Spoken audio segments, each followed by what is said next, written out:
क्या बात है बेशक। लेकिन ये कब होगा? जब अमल बेहतर होंगे, अमल बेहतर होंगे। लेकिन हमने अमल को परे कर दिया, परे कर दिया, इतना परे कर दिया। मुझे 500 दे दो मैं तुम्हें जन्नत दे दूं,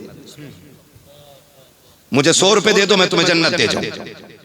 अगर बंदा बिजनेस करता है सट्टे का, ब्याज का, और 500 रुपए सरका दिए, तो हम कह रहे हैं किसी को जन्नत ही देखना हो तो इसे देख ले। हाँ, इतनी सस्ती जन्नत। जन्नत कितनी मुश्किल थी, पूछ बिलाल से। इतनी मुश्किल जन्नत थी कि चर्बी जलती थी, पिघलती थी, उससे आग बुझ जाती थी। मजाक समझा जन्नत को हमने? हमसे तो कोई कह गया ना बस मरने की देर है, जन्नत तेरी थाली में रखी होगी।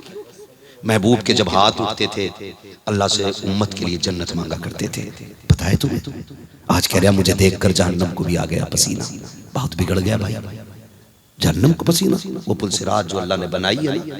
महबूब अलैहिस्सलाम ने क्या कहा था? आका फरमाते, जब सहाबी ने पूछा था हुजूर कहाँ मिलेंगे, तो हुजूर ने जो जगहें बताई थी उनमें से एक जगह बताई थी कि मीज़ान पे मिलूंगा, हौज़े कौसर पे मिलूंगा।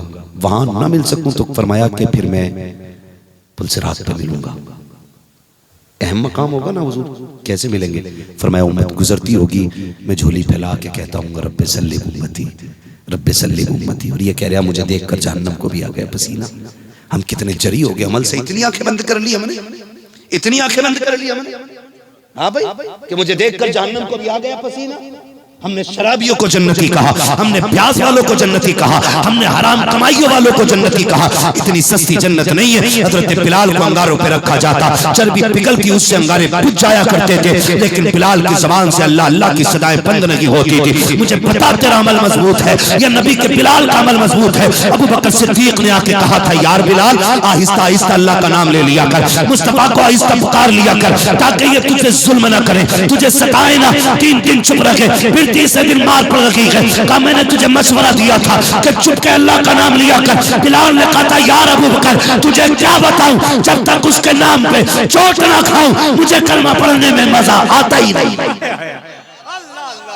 और हम राहत ढूंढ रहे, बीजेपी से हाथ मिला राहत हो जाए, कलमा पढ़ने में फला पार्टी से मिल जाओ, वहां से सुकून हो जाएगा।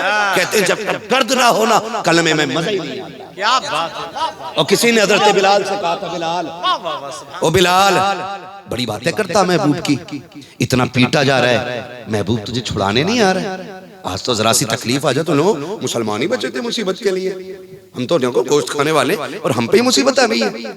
कुरान कहता है तुम ये गुमान करते हो कि तुम ईमान लाओ और फिर तुम आजमाए ना जाओ, ये गुमान करते हो? एक एक बंदे को आजमाया जाएगा। जो भी ला इलाहा इल्लल्लाह कह चुका है ना, समझो उसे सुई के नाके में गुजरना है।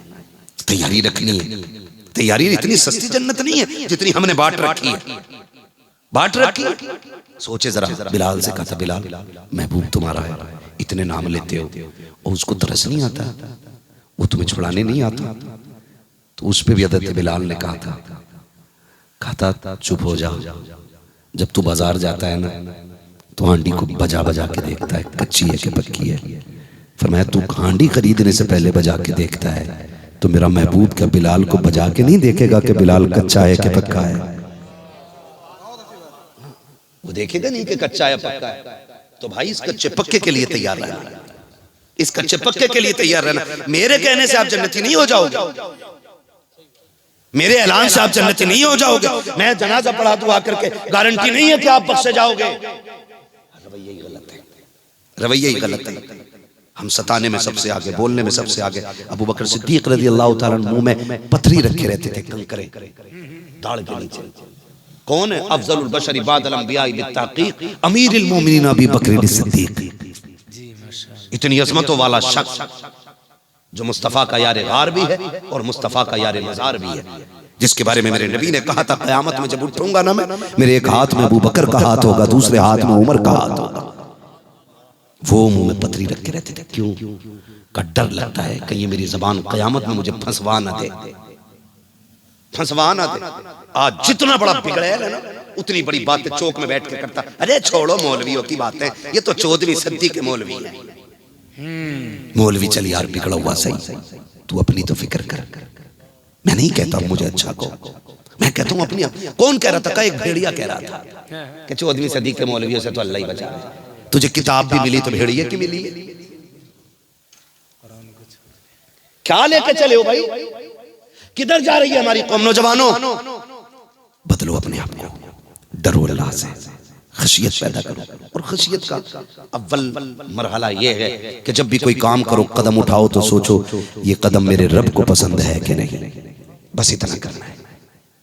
कोई बहुत बड़ी तस्वीरात नहीं लेनी है, जो और बैंत लेके यूं नहीं चलना है, और 10-12 गाड़ियां आगे पीछे नारे नहीं होने चाहिए। ये जरूरी नहीं, एक एक कदम उठने से पहले सोच लिया करो ये कदम मेरे मुस्तफा को पसंद है कि नहीं, ये जो लिबास पहन रहा हूं ये नबी को पसंद है कि नहीं, मैंने जो चेहरा बनाया है ये मुस्तफा को पसंद है कि नहीं, मैं जो जुमला बोलने जा रहा हूं ये शरीयत की हद के अंदर है कि नहीं। तेरी जबान से कहीं ऐसा ना हो किसी का दिल टूट जाए और तू दिल तोड़ के कब्रिस्तान जाए, तेरा बेटा कब्र पे खड़े होके कहे मेरे बाप पे किसी का एहसान हो, किसी के ऊपर मेरे बाप का कर्जा हो, या मेरे बाप पे किसी का कर्जा हो, माफ कर दिया जाए। आज तेरे बेटे के कहने से कुछ नहीं होगा। जब ये कफन पहन के घर से चला गया, तेरे बेटे ने माफी मांगी है, मसीहत का नकीब कह रहा था आज ऐलान से कुछ नहीं होने वाला है।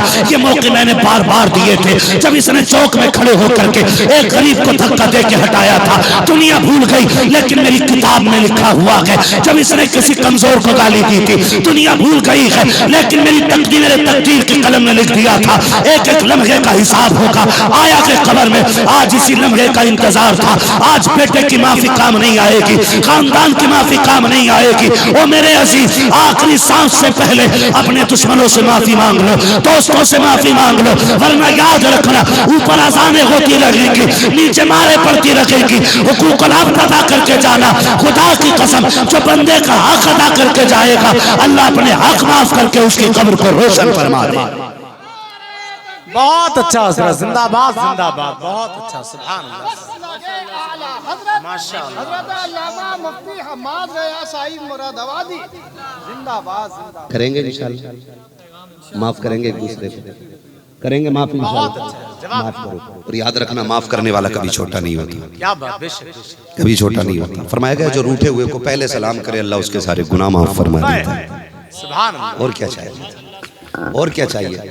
हसनैन करीम, मैंने चूंकि अहले बैत की जी हाँ, जिक्र अहले बैत के रसूल उन्हीं की मिसालें कोट कर रहा हूँ ताकि महफिल में बैठने का हक अदा हो सके।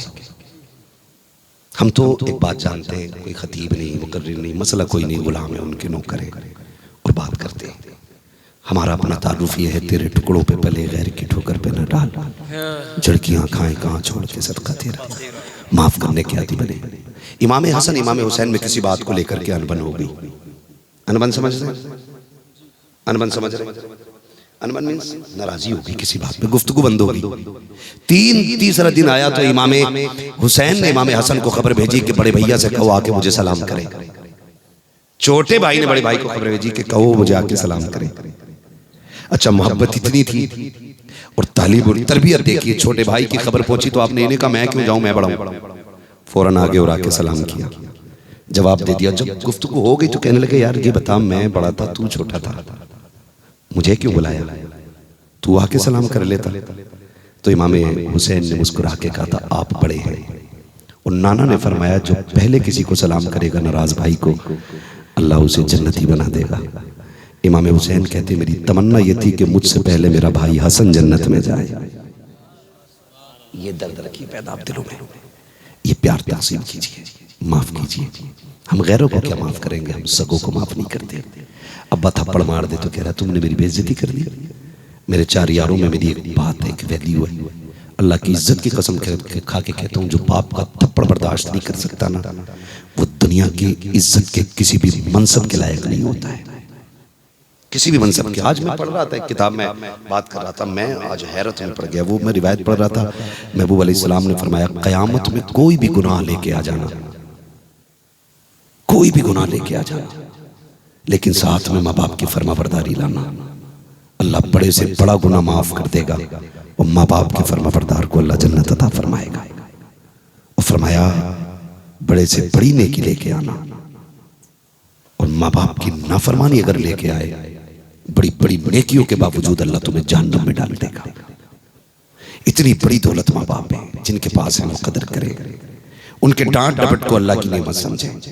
ये सबको मैसर नहीं होती है, सबको मैसर नहीं होती। ये तब पता चलेगा जब हमारे पास औलाद होगी, जब हम साहिब औलाद बनेंगे। आज हम परदेस आते बच्चे पूछते हैं अब्बा मेरे लिए क्या लाओगे, तो हम खुद भी पूछते हैं बता तेरे लिए क्या लाए, बता तेरे लिए क्या लाए। कभी हमने ये भी पूछा अब्बा तुम बताओ तुम्हारे लिए क्या लाना है। कभी पूछा हमने, पूछा करो उनसे, उनके कंधे दबाया करो बैठ के, उनके तलवों में बैठ जाया करो, यूं दबाया करो, यूं दबाया करो। क्या बात है, कब थक गया ना तूने 18 साल पाला है, 25 साल मेरा बोझ उठाया, मैं तेरा बोझ उठाने लगूंगा। लिटाओ उन्हें आराम से, लिटाओ। कमाल ये नहीं है आपने 4 मंजिल मकान बना लिया, कमाल ये नहीं है कि आप 8 मीलों के मालिक हैं, कमाल ये नहीं कि आप भट्टे और फैक्ट्रियों के मालिक हैं, कमाल ये है कि माँ बाप जैसी दौलत आपकी झोली में मौजूद है। ये सबसे बड़े कमाल की बात है आपके लिए कि आप माँ बाप के साथ घर में रह रहे हैं, आपको माँ बाप की खिदमत का मौका मिल रहा है। अगर वो डांट दे उन्हें माफ कर दिया करो। और माफी क्या है, वो मारेंगे डांटे आप उनकी मिल्कियत हो। शरीयत का हुक्म ये कि अगर माँ बाप औलाद को कत्ल कर दे तो उन पर किसास लाजिम नहीं है, और इसके बरक्स अगर औलाद माँ बाप को कत्ल कर दे तो वो उससे किसास लिया जाए, क्योंकि महबूब ने फरमाया तू और तेरी और दौलत ये तेरे माँ बाप की मिल्कियत है। आपसे मेरी गुजारिश है माफ करने के आदी बने।